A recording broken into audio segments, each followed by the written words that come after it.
वहिनी, हे सगळं कुठे ठेवायचं? मी काय सांगू? अगं पूजेचं सामान आहे ते. जिच्यासाठी पूजा घातली तिला विचारा ना मग. पूजा श्रीसाठी.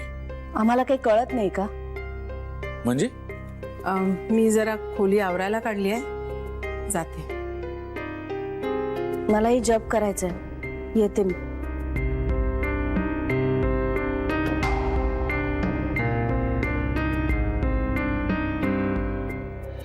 बाबांशी बोलली? अरे नाही फार बोलता आलं, खूप काम होतं. मी फक्त त्यांना पूजेचं आमंत्रण दिलं. काय म्हणाले? मोठा पॉज गेला. मग? अरे खूप गर्दी होती रे बँकेत, त्यामुळे नाही फार बोलता आलं. आता संध्याकाळी जाईन तेव्हा बोलीन त्यांच्याशी. आणि पॅनिक होऊ नकोस, शांतपणे बोल. हो. I love you both. We love you too. Janvi, तुझ्या बाबांना इथे थांबवण्याचं आपल्याकडे खूप मोठं कारण आहे, आपलं बाळ. पण ते म्हणतील. त्यांना जे काही म्हणायचं ते म्हणू देत. तू त्यांच्याशी काय बोलणार आहेस याचा विचार कर. जान्हवीताई, साहेबांनी बोलवले. हो का? बरं श्री, ऐक ना, मला सरांनी बोलवलंय, मी फोन ठेवते आता. Okay, bye. हा, नंतर बोलते. Bye bye bye.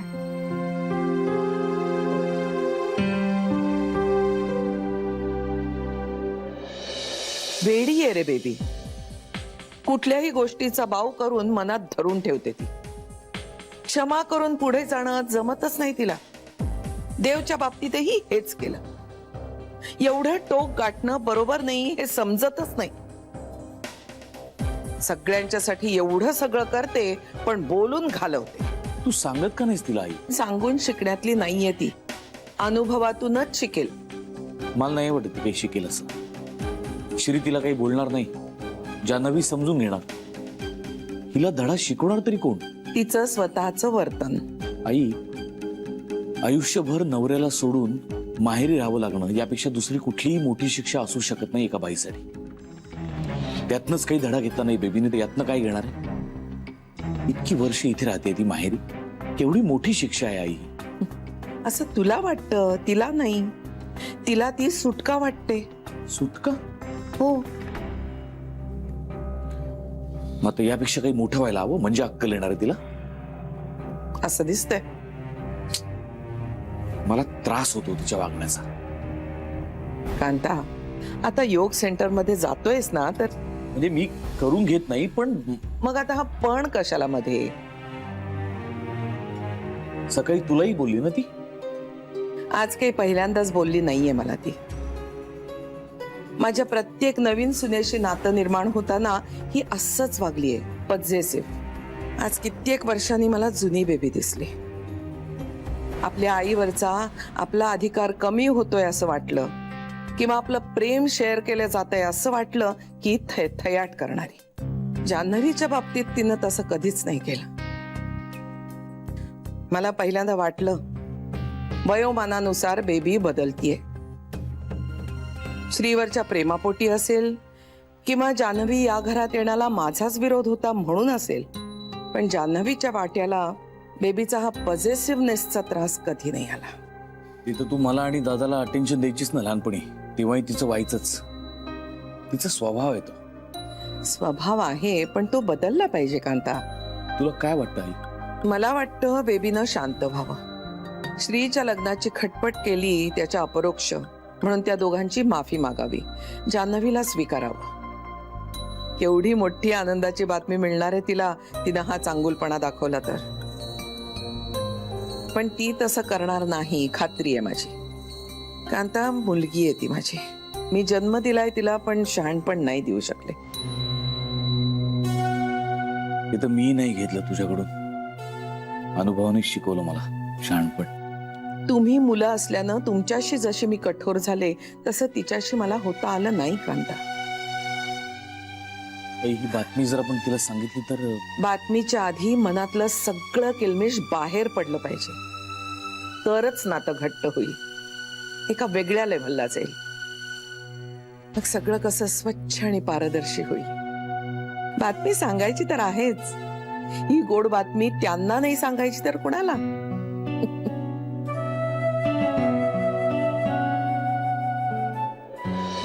अगं एवढं मोठं तुझं घर आहे, काय हरकत आहे? शेवटी ते तुझे बाबाच आहेत ना. त्यांना या घरात राहायचं नाहीये म्हणजे माझ्या बरोबर राहायचं नाही. मग वृद्धाश्रमात जाण्यापेक्षा त्यांना तुझ्या घरी ने ना. म्हणजे वृद्धाश्रमात जाण्याची नामुष्की तरी टळेल आणि त्यांच्याही मनासारखं होईल. काय म्हणते मी, पटतंय का तुला? आई ते तयार होणार नाहीत. तुला चालणार आहे का तुझे बाबा तुझ्या घरी राहायला आले तर? अगं आता कितीतरी मुली आपल्या आई बापांना सांभाळतात. मग त्यांना आपण वृद्धाश्रमात टाकणं बरोबर आहे का? आपण त्यांना टाकत नाही आहोत, त्यांचं ते जातात आणि तेही तुझ्यामुळे. म्हणजे शेवटी सगळ्याचं खापर माझ्याच डोक्यावर फोडताय ना. बरं ठीक आहे, माझ्यामुळे झालंय सगळं, माझ्यामुळे होतंय सगळं. मग आता मी सांगते तो उपाय तरी करून बघा ना. जानू काय मनापासून हो म्हणत नाही. अगं एखाद्या कोपऱ्यात पडून राहतील बिचारे. एवढं मोठं घर आहे तुझं, एक माणूस काही जड होणार आहे का? तर तुला आम्ही कोणी नकोच आहोत तुझ्या घरी. मला अगदी हाताला धरून घराबाहेर काढलंस, पण बाबांवर तर जीव आहे ना तुझा. निदान तोंड देखल्या हो तरी म्हणायचंस ना. मी येते हवं तर, मागचं सगळं सोडून. पण तुला मी आलेली पटायची नाही ना, मग त्यांना तरी ने ना. आई तू जरा गप्प बसणार आहेस का? मी बोलू?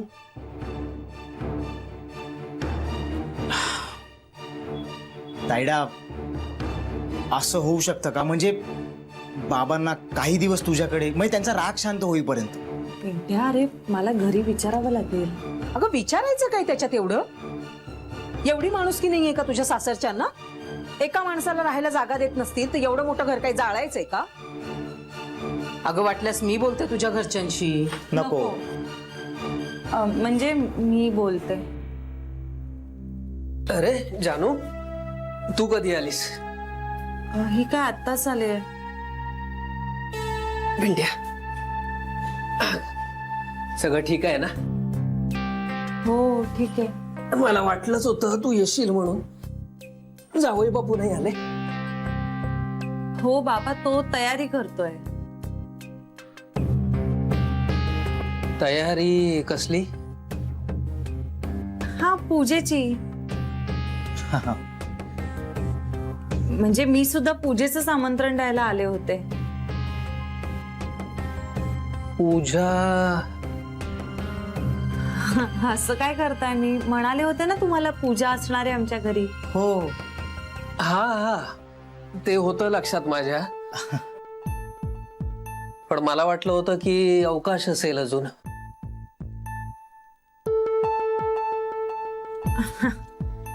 ही पूजा झाली की काय मग एका पाठोपाठ एक एक गोष्टी चालूच राहतील. बाबा आईजी असं विचारत होत्या की तुझ्या घरचे सगळे येतील ना पूजेला.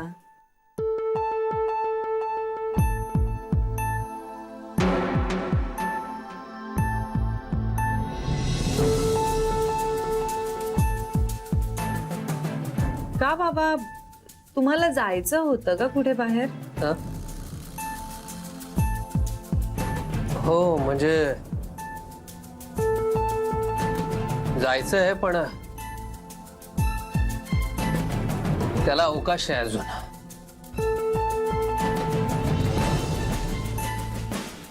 तुझं सगळं मार्गी लागल्याशिवाय काही मी जाणार नाही. सांग तुझ्याकडे काय काय कधी कधी कार्यक्रम आहेत ते. बाप म्हणून माझ्या कर्तव्यात कुठेच कमी पडायचं नाहीये मला. आणि आजोबा म्हणून?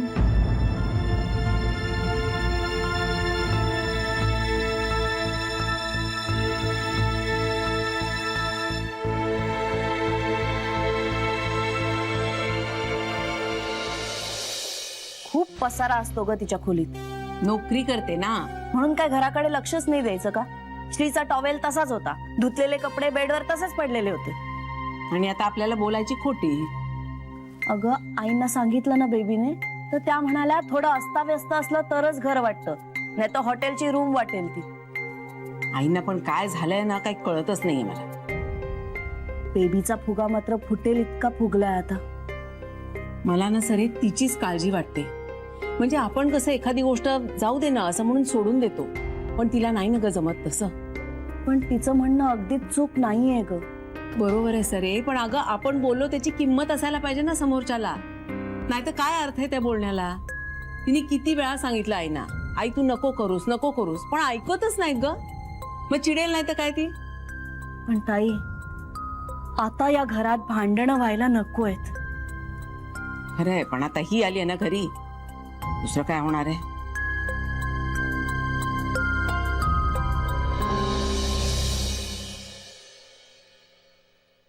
आईची पुरे खा, पोटभर खा. हल्ली ना खूप भूक लागते हो पण आई याची. लागणारच.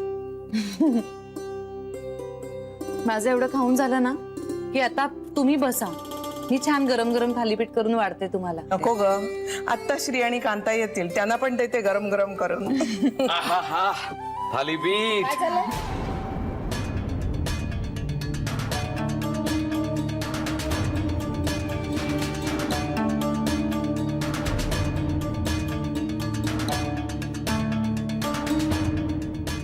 जानवी बाळा, खा तू खा. मुद्दाम करतेस ना तू? मुद्दाम कशाला करेल आई? तू मध्ये बोलू नकोस कांता. का बोलू नको? ती माझी आई आहे. मग माझी आई आहे. बिबिआत्या, श्री प्लीज तू यात काही बोलू नकोस. अगं आईची तुम्ही खरंच बसा, मी करते आता. ए बस. आता कशाला एवढी नाटकं करतेस ग माझ्या समोर? इतकंच होतं ना तर आधीच करायला घ्यायचं होतंस. नुसतं आपलं चांगले चांगले कपडे घालून मिरवायचं माहितीये. आई काय नोकर आहे तुझी? डोकं ठिकाणावर आहे का तुझं? काही काय बोलतेस? उचलली जीभ लावली टाळायला, आम्ही सगळे ऐकून घेतो म्हणून काही बोलतेस काय? तू कधी ऐकून घेतलंस रे माझं? उत्तराला प्रत्युत्तर तर तुझं तयारच असतं. आणि तू काय मला सांगतोस रे उचलली जीभ म्हणून? आयुष्यभर तू सुद्धा तेच करत आलास. बेबी, तोंड आवर तुझं. जिभेला लगाम घाल सांगतोय, नाही तर काय करणार आहेस? सांग ना, काय करणार आहेस? मारणार आहेस मला?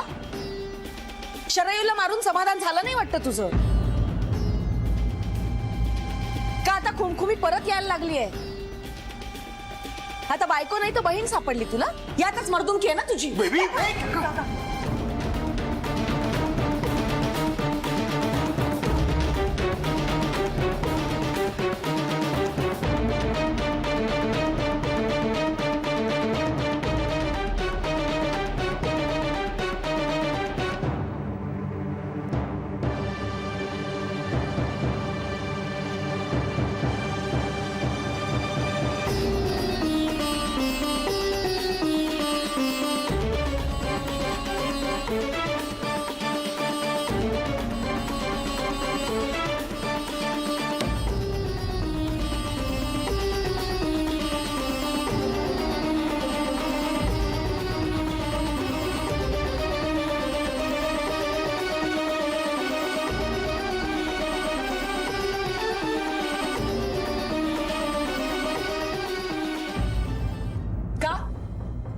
का थांबवलंस त्याला? तुझ्या मनासारखंच घडतंय ना सगळं? हेच हवं होतं ना तुला? आता कशाला मानभवीपणा करतेस ग? बिबिआत्या, तू काय बोलतेस हे? तू काही बोलूच नको श्री. मला कधी वाटलंच नव्हतं तू इतका बदलशील आणि बायकोच्या आहारी जाशील. आम्ही काही बोलत नाही म्हणून तुझं हे फावलंय. तुझ्यामुळे मला कुठेही तोंड दाखवायला जागा राहिलेली नाही. म्हणजे आता काढू का सगळं? बिबिआत्या, प्लीज, मला तुझ्याशी तर भांडायचं नाहीये. आपण शांतपणे बसून बोलून सॉर्ट आउट करूया ना सगळं. हे बघ, मला तुला किंवा इतर कोणालाही दुखवायचं नाहीये. बिबिआत्या, माझं काही चुकलं असेल ना तर प्लीज मला माफ कर. हे बघ, यातलं मी काहीच मुद्दाम केलेलं नाहीये. आणि मुळात तू इतकी का चिडतेस हेच मला कळलेलं नाहीये. आपण भांडून काय होणार आहे? ही मुलगी या घरात असेपर्यंत घरात भांडणच होणार आहेत, कारण त्याच्यासाठी आली ना ती या घरात.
I am sorry Janvi.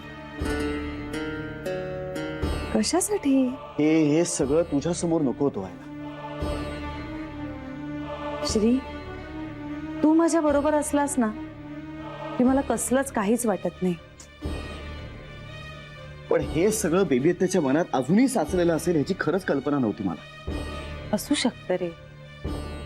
मुळात त्यांना कुठलीही कल्पना न देता मी या घरात आले. त्या बिचाऱ्यांना माझ्या प्रेग्नन्सी बद्दलही काहीच माहित नाहीये. अगं पण तेच सांगण्याच्या योग्य वेळेची वाट बघतोय ना आपण. अरे पण ती वेळ येईपर्यंत आपल्यातही भांडणच होत होती ना, म्हणून आपल्यातलं प्रेम आटलं होतं का? बेबी आत्या थोड्या शॉर्ट टेम्पर्ड आहेत, पण मनाने खूप चांगल्या आहेत. आणि तू बघ, त्यांना सगळं कळलं ना की माझे सगळ्यात जास्त लाड त्याच करतील. मला खात्री आहे. I really hope so. Shri, ji चूक मी केली ती आपण नको करायला.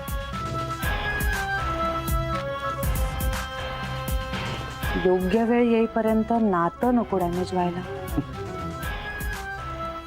जानवी, योग्य वेळेची वाट बघण्यानं नातं डॅमेज होत नाही. नातं डॅमेज होतं स्वभाव, आणि तो कधीच बदलणार. मान्य आहे. श्री, एक सांगू, उद्या आपल्याकडे पूजा आहे. बाबा सुद्धा येणार आहेत. मला वाटतं ही बातमी आपण सांगून टाकूया सगळ्यांना. तसंही खूप दिवस ही गोष्ट लपूनही राहणार नाही श्री. घरातला ताण निवळेल हे सांगितलं तर. पटतंय ना तुला? आपण आईजीशी बोलूया आणि मग ठरवूया. अरे मग आता थोडा नॉर्मल हो ना. केवढा सिरियस झालाय. काका कसं वागला बघितलंस ना तू. ते दोघही तापट डोक्याची माणसं आहेत. पण म्हणून तर हे असलं वागणं ऍक्सेप्टेबल नाही आपल्या घरात. श्री, आता तू वेगळ्याच ट्रॅकवर चाललायस. पण हे बरोबर नाहीये. ही आपली फॅमिली नाहीये. अरे असं होतं ना कधी कधी. पण हे असं नको ना व्हायला. त्यासाठी त्यांना सांगायला हवं. सांगितलं ना काही फरक पडेल असं नाही वाटत. मला वाटतं. हे ना तुझं विशफुल थिंकिंग झालं. अरे माझं मन मला सांगतंय. मनाला वगैरे काही लॉजिक नसतं ग. सगळ्या गोष्टी लॉजिकने नाही सुटत. बर, मला आता वाद नाही घालायचा. ओके, तुला एक जोक सांगू? नको. मग तुझ्या आवडीचं एखादं गाणं लावू? हो. मग मी काय करू की तुझा मूड नॉर्मल होईल? तो इतक्यात नाही होणार नॉर्मल. प्लीज. जान्हवी, मी माणूस आहे अगं, यंत्र नाहीये. माणसासारखा फक्त राग दिसतोय. पण आता हो ना जरा नॉर्मल तू. मला वेळ लागेल. किती वेळ? जान्हवी, तू आपल्या बाळासाठी पण नॉर्मल नाही होऊ शकणार ना.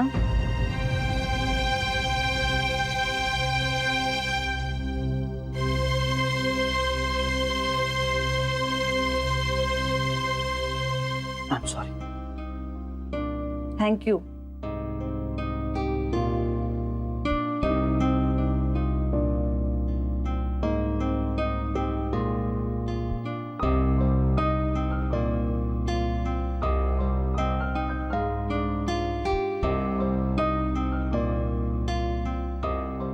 I am sorry.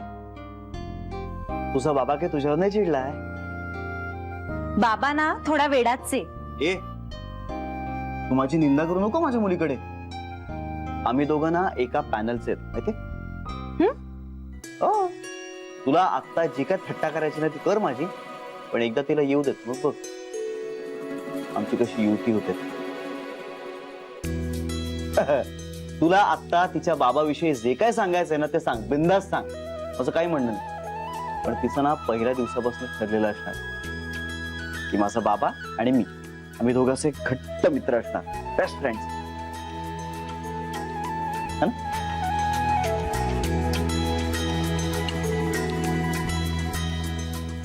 बघितलंस ना, काय?